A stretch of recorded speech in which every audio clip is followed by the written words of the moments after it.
Olá, bom dia. O Dia do Autista foi comemorado no dia 2 de abril, mas durante todo esse mês tem muita palestra, muita conscientização a respeito do assunto. Segundo estatísticas do IBGE, existem mais ou menos 2 milhões de pessoas do espectro autista no Brasil. Mas esse número não reflete bem a realidade. E é sobre tudo isso que nós vamos conversar no programa de hoje. E quem veio falar comigo sobre esse assunto foi o Dr. Wellington Beckman, que é presidente da Comissão dos Direitos das Pessoas Autistas da OAB. Bom dia, Dr. Wellington, seja bem-vindo. Bom dia, prazer imenso estar aqui, uma satisfação.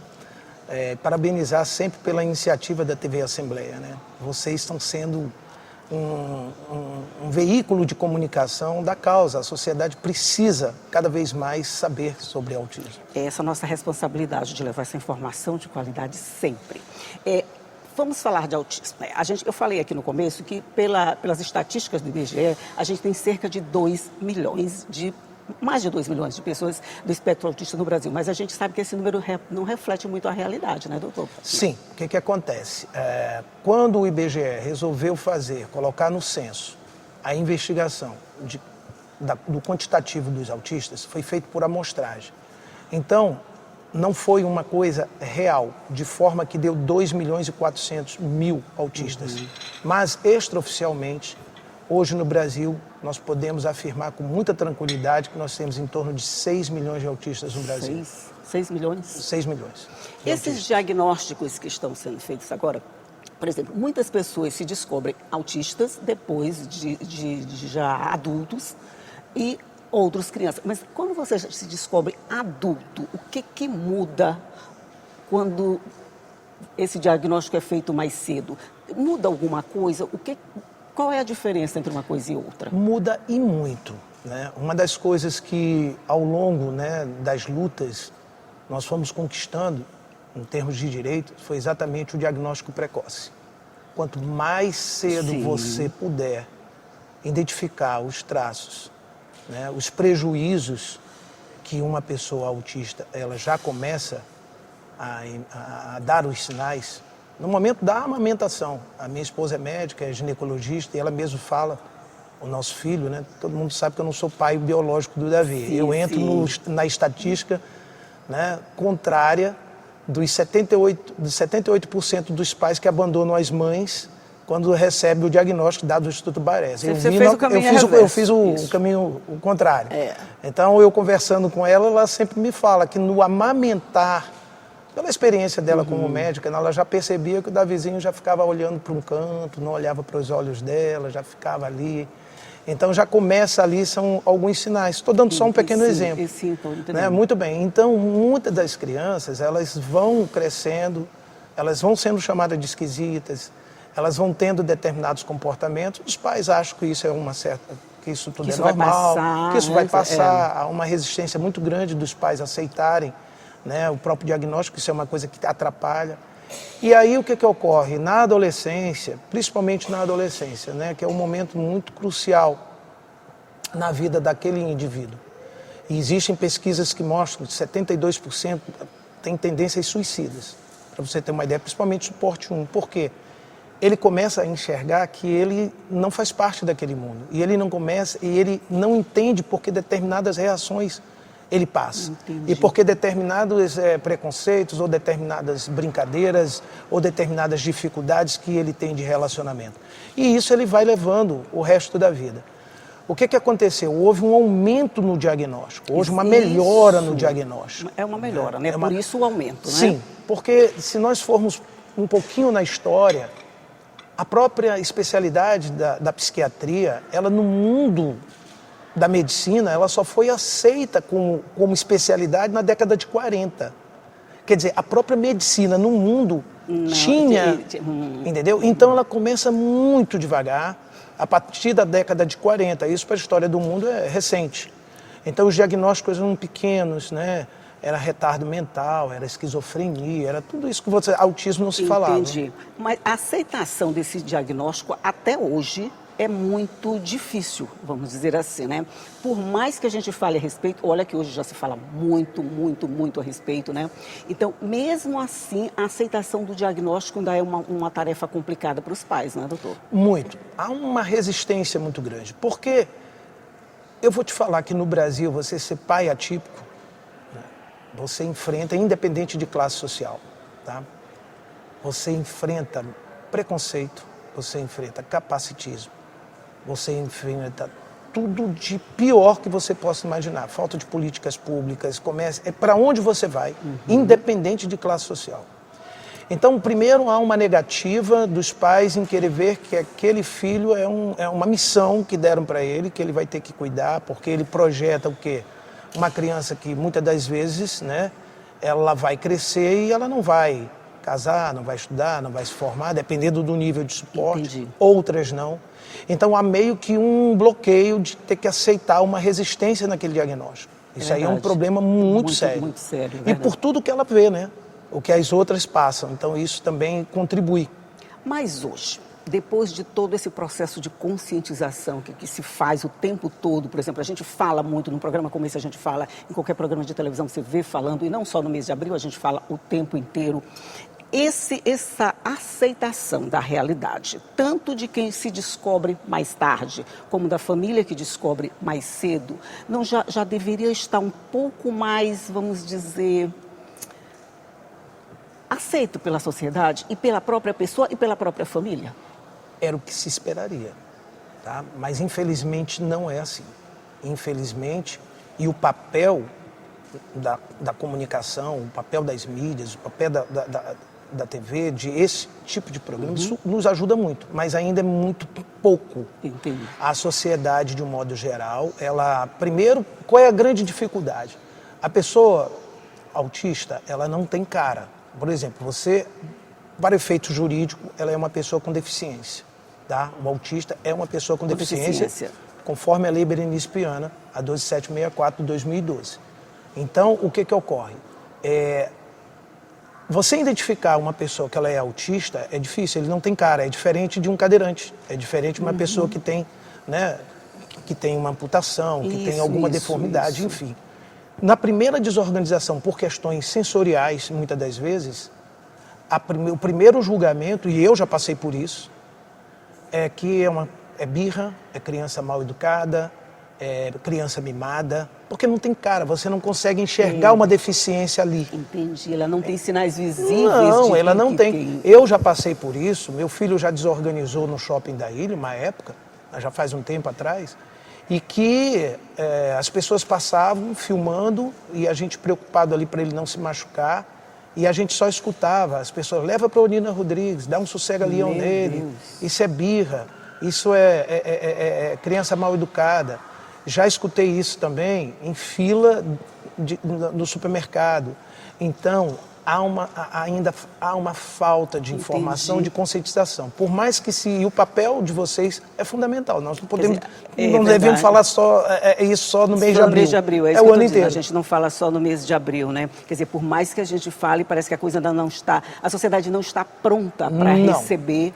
Essa pessoa não está pronta para lidar com esses sintomas e nem para acolher o que que seria mais indicado no caso, né? Mas nós vamos só fazer uma pausa aqui na nossa conversa, que é difícil, é complicado assim no café da manhã, né?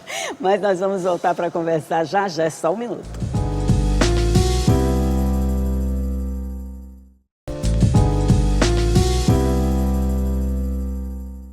Já estamos de volta conversando aqui sobre autismo, sobre o mês do autismo, todos os processos de conscientização que acontecem nesse período. Eu estou conversando aqui com o Dr. Wellington Beckman, que é presidente da Comissão dos Direitos das Pessoas Autistas da OAB. E para falar sobre esse assunto, ou melhor, para descomplicar um pouquinho mais esse assunto, vai ser realizada agora a 4ª edição do seminário, né? Descomplicando o autismo, né? Sim. A nossa comissão, ela completa 4 anos. A OAB existe há 94 anos. Dentro da OAB ela tem em torno, eu acho que umas 93 comissões. A nossa é a mais novinha, que vai completar 4 anos. A bebê ainda. É, bebê. E ela surgiu de uma ideia de, exatamente, através da OAB, nós levarmos a informação, o acolhimento, né, o apoio, porque nós não entramos com ação. Quem tem direito de processo é a Defensoria Pública. Mas nós, como representantes da maior organização de representatividade da sociedade civil, nós então temos esse trabalho. falar, informar, falar dos direitos, acompanhar muitas das vezes, fiscalizar, enfim, é um trabalho que nós fazemos assim, que a sociedade estava precisando disso. Então, uma das coisas que eu imaginei assim que nós fomos criados foi fazer todo ano no mês de autismo um seminário, onde nós convidamos vários palestrantes, mas não é para falar de direito, por incrível que pareça, porque o nosso foco são as mães atípicas que estão longe de ter alguma informação. Tá?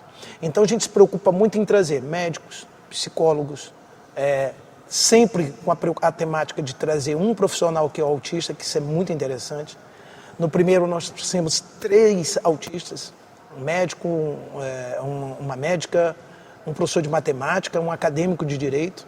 Isso é muito importante, porque a família que está ali achando que não tem futuro, quando ela olha ali, aquilo ali é um exemplo. O segundo, a mesma coisa. Nós temos também, mais uma vez, outro professor, aí já não era de matemática, outro acadêmico de direito.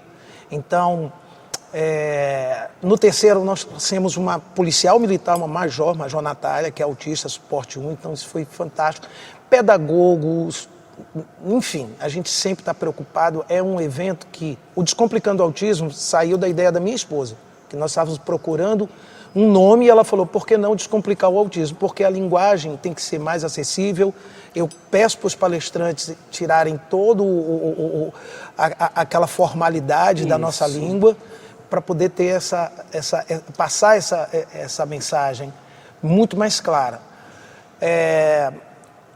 Trouxemos também da Bahia uma terapeuta ocupacional sensorial que veio ensinar como construir cantinhos sensoriais na sua casa, uma pedagoga que veio mostrar para as mães como com uma caixa de leite vazia ela faz determinados brinquedos para alfabetizar. Então a gente está sempre preocupado com isso. E é de forma gratuita. Isso. Né? E você acha que eventos desse tipo, por exemplo, estão alcançando esses objetivos na medida em que vocês trazem profissionais desse tipo, que refletem o exemplo e o sucesso de pessoas, que pessoas autistas podem alcançar? Essas mães, de alguma forma, elas estão sendo alcançadas por essas palestras, por essas informações, por essas conscientizações? Olha, era uma coisa tão nova que no primeiro evento nós fizemos no auditório da OAB, que só tem capacidade para 250 lugares, deu 300 pessoas. O segundo também. O terceiro, nós tivemos que ir para o auditório da Anhanguera, 680 pessoas. Então, cada vez mais, né?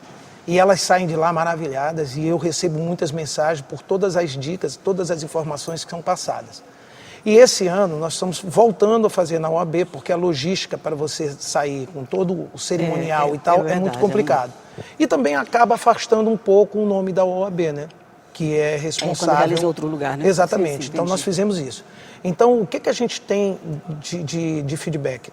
Os melhores. Então, meu celular é sempre nas redes, elogiando. As dicas são fantásticas. As dicas não, são palestras. Nós estamos trazendo agora a doutora Carla Bertini. Carla Bertini é uma advogada de São Paulo que ela criou o Autismo Legal, que é o site mais visto no mundo com dicas, e toda a comunidade sabe quem é a doutora Carla Bertini. E nós conseguimos trazê-la no mês de abril, onde a agenda dela... A agenda deve estar lotadíssima. Então, estamos com um ciclo de palestras fantástico.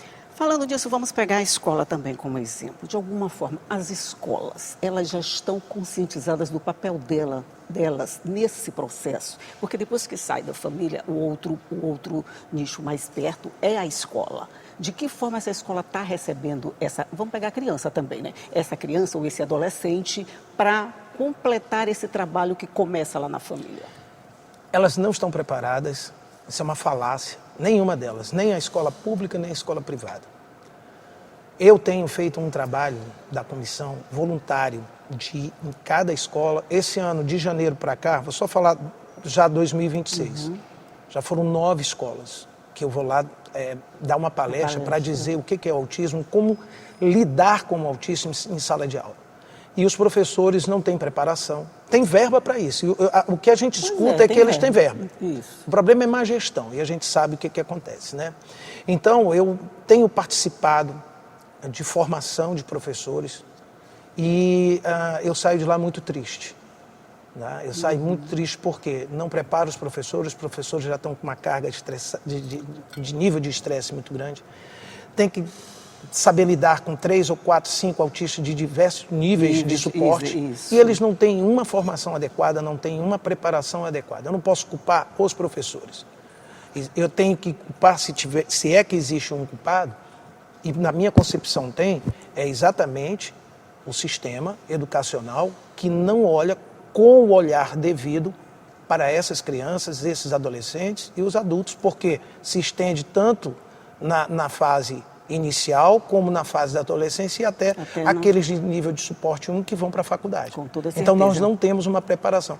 A terça-feira que vem eu estou indo numa escola em Paço do Lumiar, que eu fui convidado para falar, ensinar de como tratar e lidar e apresentar dicas para como você pode trabalhar em cima de chamar aquela criança e fazer ela... começar do beabá mesmo, né? Mostrando, começar com dicas simples que funcionem no dia a dia, que sirvam para as famílias colocarem em prática. Primeiro, o professor ele tem que aprender a levar o autista para a sala de aula.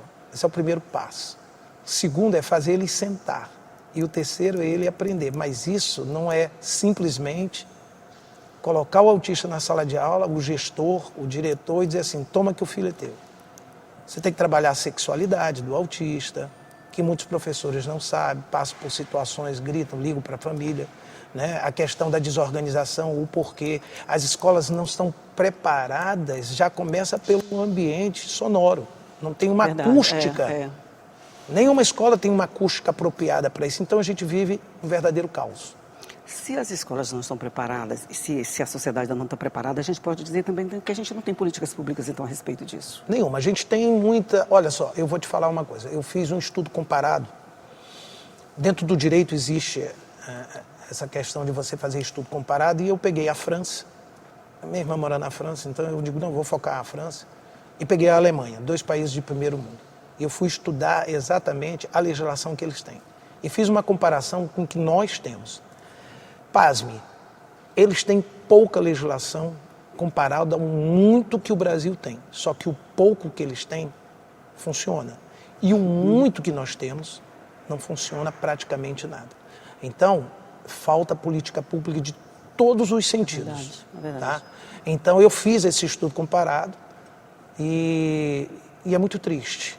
Né? Em termos, eu fiz o estudo tanto de legislação, tanto da área da aplicação no que diz respeito à condução das terapias, como também da questão educacional.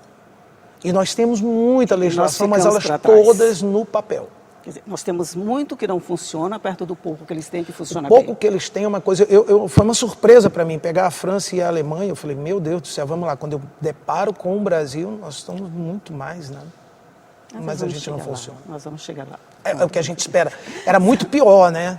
Nós vamos chegar lá. Se nós olharmos para 20 anos atrás, era muito pior. Só para lembrar, o seminário começa, Descomplicando o Autismo, vai ser no dia 24, não é isso? 24, só faço o convite rapidinho. Exatamente. No dia 24, as inscrições já foram encerradas, mas a nossa comissão, a OAB, é coração de mãe, sempre cabe. Então, quem tiver interesse, chega lá, senta, garante lá seu lugar, que você vai ter palestra com a doutora Carla Bertini, você vai ter palestra com a doutora Ediane Brito, você vai ter palestra com a doutora Melanie Trinta, que é uma psiquiatra infantil que faz parte da equipe do doutor João Arnaud, com a Tainá Wan, que é a CEO da Casa Azul, e da Teó Larissa, que a gente também está trazendo de São Paulo, que vai dar dicas maravilhosas. Então está aberto o convite, está feito o convite. Então está cheio de especialistas lá esperando você nesse dia 24, vai ser o dia todo, vai falar tudo o que você precisa saber, se você faz parte desse mundo, se você não faz parte desse mundo, todo mundo precisa saber. Todo mundo precisa saber porque a sociedade é que tem que receber o autista, acolhê-lo e respeitar as diferenças. Ser diferente não está errado, a gente é que tem que ser igual. Exatamente. Dr. Wellington Beckman, muito, muito obrigado por me ajudar a fazer o café de hoje e compartilhar todos esses conhecimentos. Eu é que agradeço e nós estamos à disposição, sempre é um prazer vir aqui, a gente enaltece Fizeram agora, a TV Assembleia fez um documentário Entre Dois Mundos, que foi um documentário fantástico, que foi passado no dia 2 de abril. Da nossa amiga aqui, Márcia. Exatamente. Eu tive uma pequena participação nele, né? Então eu tenho mandado, ela mandou o link, eu mandei para São Paulo, Rio de Janeiro. O pessoal, nossa, mãe. Então, parabéns mais uma vez a TV Assembleia. Obrigada, todos vocês, toda a equipe. Muito obrigada. Bom dia para o senhor, bom dia para você que ficou sabendo um pouco mais sobre esse assunto e que está convidado para participar desse seminário. Tchau e até a próxima.